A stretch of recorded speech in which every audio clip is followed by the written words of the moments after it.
Olá, meninos! Hoje nós vamos falar um pouquinho de parede abdominal. Bom, primeiro, a parede abdominal, ela é uma parede formada por músculos e aponeuroses. Então, diferente da parede torácica, que possui as costelas, aqui eu não tenho a presença de ossos nas laterais.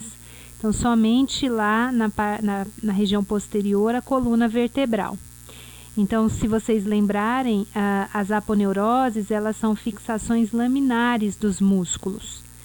E aqui, a parede abdominal, ela tem uma capacidade de contração, e quando esses músculos eles contraem, eles vão provocar um aumento na pressão intra-abdominal. E a distensão é a expansão dessa parede. Por exemplo, no caso de gravidez, né, nós temos aí a acomodação de expansões que podem ocorrer. A parede abdominal, ela vai delimitar uma cavidade que é a cavidade abdominal. Bom, e aí nós temos aqui principalmente o que a gente determina como parede anterolateral e a parede posterior do abdômen. E aí a gente começa pela parede anterolateral. Quais são as camadas desta parede? Então, a gente visualiza bem aqui na figura a pele. Depois eu tenho aqui uma parte de gordura, que seria chamada de fáscia superficial ou tecido subcutâneo. Logo abaixo disso, nós vamos ter uma fáscia de revestimento, que é aquela fáscia que vai recobrir os músculos. E aí sim, os músculos abdominais. Mas essa parede, ela não para por aí, porque, olha só, além dos músculos, nós ainda temos aqui 3 camadas na região do abdômen. Então, a primeira delas é essa que eu estou visualizando, que é a chamada fáscia transversal. Depois eu tenho a chamada fáscia extraperitoneal, que é formada por gordura. E por último aqui a camada chamada de peritônio. Então, o peritônio, nós vamos falar muito dele, principalmente lá em digestório. É uma grande membrana que envolve não só a parede abdominal, como ela vai se invaginar para envolver também algumas vísceras abdominais. Então, aqui eu preciso lembrar de todas essas camadas na região do abdômen. Desde a pele, o tecido subcutâneo, as fáscias musculares, os músculos, depois a fáscia transversal, a fáscia extraperitoneal e o peritônio. Aqui, novamente, outra visualização possível. Então, a gente vai pele, aqui a região adiposa, o tecido subcutâneo, que pode ser chamado também de fáscia de Camper. Depois a gente tem uma outra camada que seria a fáscia muscular, a fáscia de Scarpa, pode ser chamada assim. Depois nós temos as camadas musculares, então no caso do abdômen nós temos na parede anterolateral 3 músculos em sequência, o músculo oblíquo externo, o músculo oblíquo interno e o músculo transverso do abdômen. Depois, fáscia transversal, fáscia extraperitoneal e o peritônio, que já está sendo aberto aqui para visualização então das vísceras abdominais. Aqui uma outra forma de visualizar. Então, olha lá, nós temos aqui a região da pele, tela subcutânea. Então, logo em seguida, aquela fáscia, que é a fáscia de Scarpa, os músculos, depois a fáscia transversal, a fáscia extraperitoneal, o peritônio, e aqui já estamos dentro da cavidade abdominal. Nessa figura aqui, a gente também visualiza o que é a parede anterolateral. Então, eu tenho aqui o reto do abdômen na região anterior e os oblíquos e o transverso na região mais lateral. E eu também visualizo músculos que fazem parte da parede posterior do abdômen. Então aqui a gente visualiza, por exemplo, o músculo quadrado lombar. Aqui eu visualizo o psoas. Então são músculos que estão relacionados à região mais posterior do abdômen, a parede posterior do abdômen. E aí depois nós ainda temos na região mais posterior, lá no dorso já, os músculos que nós vimos lá junto com a coluna vertebral, que são os músculos paravertebrais. E no caso aqui a gente vê o músculo eretor da espinha, tá? Então aqui, parede anterolateral do abdômen, parede posterior do abdômen e os músculos paravertebrais. Bom, então quem são os músculos que estão na região anterolateral do abdômen? Então eu tenho aqui de fora, desculpe, para dentro, primeiro o músculo externo, oblíquo externo do abdômen, o músculo oblíquo interno, o músculo transverso. Aqui eu tenho o reto do abdômen e em 80% das pessoas eu tenho um músculo bem pequenininho que é o chamado músculo piramidal. Vou mostrar daqui um pouco. Cuidado, porque não é músculo oblíquo transverso. Eu vejo muitos alunos se confundirem. O nome do músculo é músculo transverso do abdômen, tá? O oblíquo ele é só externo e interno. Bom, vamos visualizar aqui cada um deles então. O primeiro é o oblíquo externo. Então eu visualizo essas fibras, elas estão na mesma direção dos intercostais externos que nós vimos lá no tórax. Então ele tem origem lá nas costelas, então ele começa lá nas costelas, desde a quinta até a 12ª costela, e aí ele vai dando a volta e ele vai se inserir aqui no que a gente chama de linha alba, que é esta linha central do abdômen, que é aquela linha, por exemplo, que fica escura quando a mulher está grávida. Então isso aqui é linha alba. Ele vai se inserir no que a gente chama de tubérculo púbico, que é a região aqui acima da sínfise púbica, e aqui nesta região chamada de crista ilíaca, na metade anterior da crista ilíaca, tá? Então, este é a trajetória, o trajeto do músculo oblíquo externo. Depois, o que eu fiz aqui nessa figura? Cortei o latíssimo do dorso, cortei o oblíquo externo, estou vendo o oblíquo interno. Então, as fibras são contrárias ao oblíquo externo, assim como as fibras lá do intercostal interno. E aí, aqui a origem do músculo é esta grande aponeurose aqui na região posterior, na região lombar, que é a fáscia tóraco-lombar. Depois ele tem aqui origem na região da crista ilíaca. E quando a gente dá a volta, ele tem aqui também origem no que a gente chama de ligamento inguinal. Então, esse ligamento inguinal, vou falar muito dele lá quando a gente falar de canal inguinal e região inguinal. Então, esse ligamento, ele é importante porque ele define também para cima o que é a região da pelve e aqui a região da coxa. E aí, a inserção deste músculo do oblíquo interno é aqui a região das margens inferiores das costelas. Então, ele vai colar aqui nessas últimas costelas, também na linha alba e aqui na região do pubis, tá? Então, nessa figura deste lado, a gente ainda visualiza o oblíquo externo. Então, olha as fibras dele, né, de cima para baixo. E aqui, o oblíquo interno, as fibras são o contrário, de baixo para cima. E isso é interessante porque se eu tenho as fibras uma correndo ao contrário da outra, acontece que eu tenho um favorecimento da força, né, da resistência da parede abdominal. E aí, a última camada é este músculo aqui, que é o músculo transverso do abdômen. Então, ele chama assim justamente, ó, como a gente pode ver. Por quê? Porque as fibras estão no plano transverso.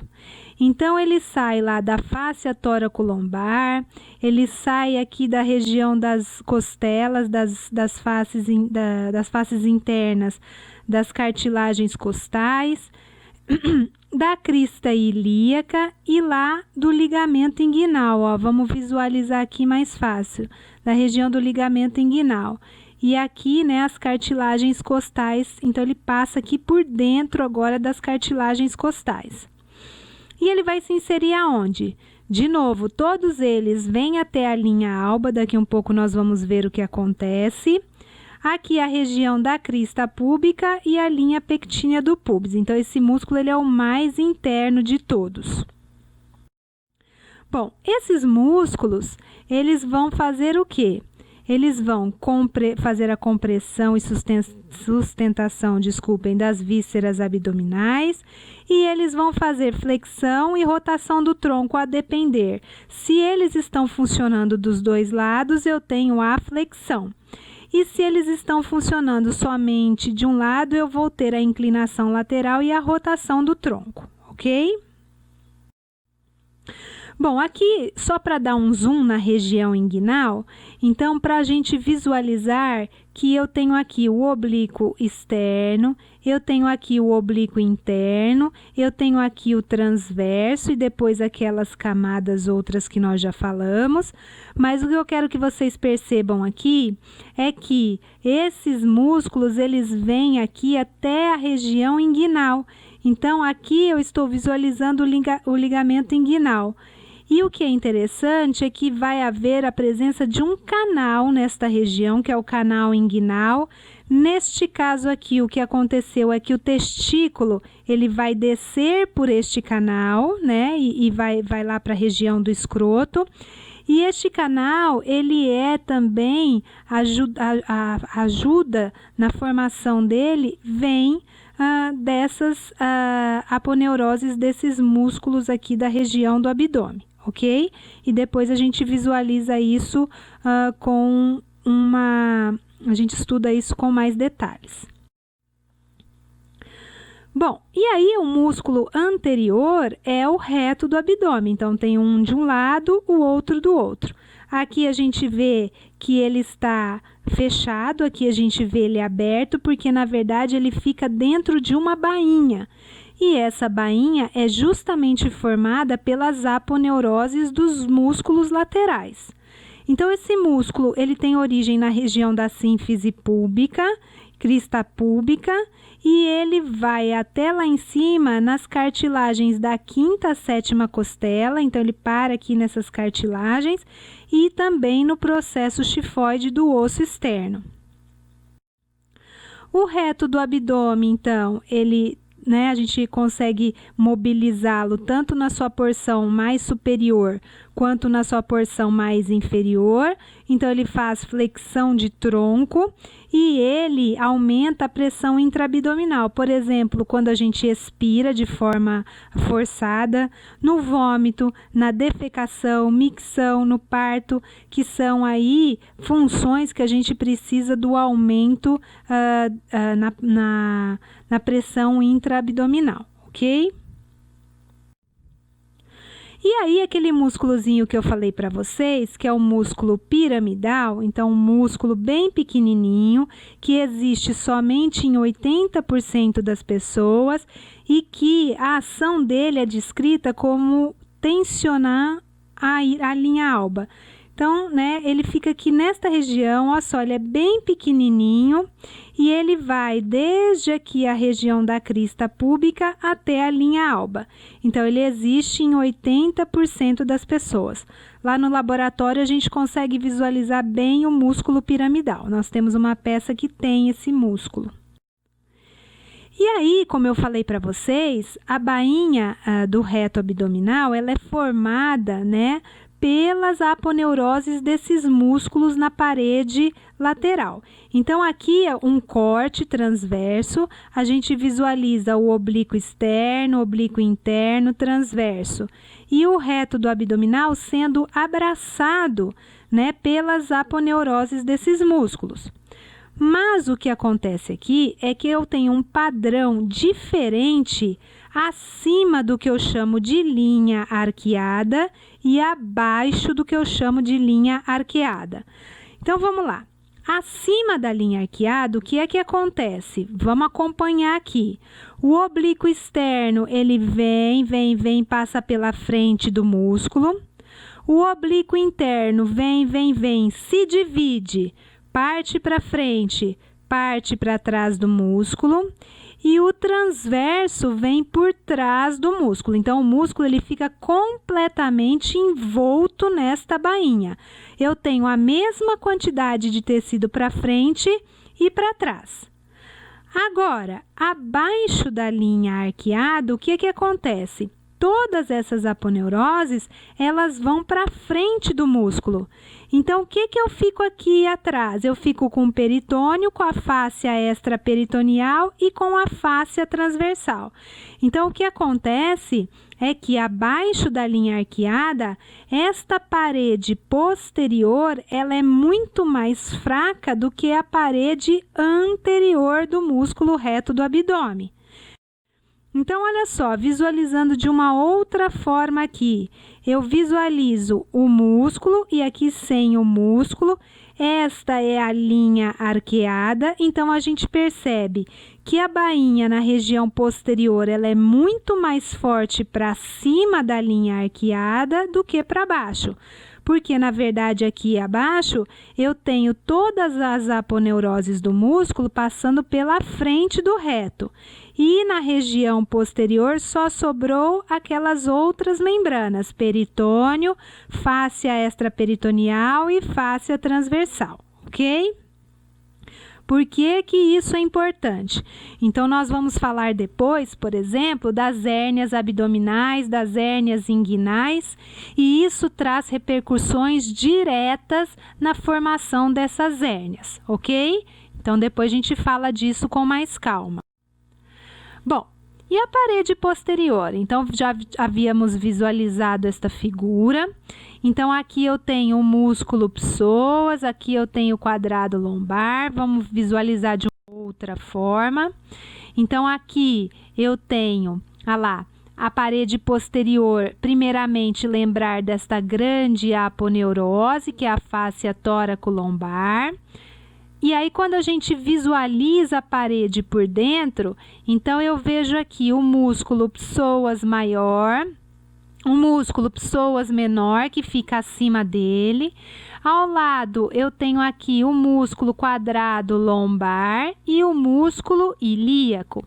Então, esses músculos, eles formam a parede posterior do abdômen. E aqui eu não posso deixar de citar também o músculo diafragma. O músculo diafragma, ele forma a parede superior aqui do abdômen, então ele é aquele músculo que vai diferenciar para cima tórax, para baixo abdômen, mas ele tem uma fixação na região posterior também. Então, lembrar que o músculo diafragma, ele tem aqui os pilares que estão aqui relacionados à coluna lombar, e esses pilares, né, eles fazem parte aqui deste grande ventre muscular, que é um ventre na forma de um abajur, né, na forma cupular, com esse centro tendíneo que vai fazer com que o músculo se movimente para cima e para baixo. Então, o músculo diafragma, ele tem aqui alguns apoios também na região posterior do abdômen, certo? Aqui, relembrando que a principal ação, ele é um músculo respiratório, então lembrar que a movimentação dele é superior e inferior a depender do movimento respiratório, ok? Espero que tenham gostado e até a próxima.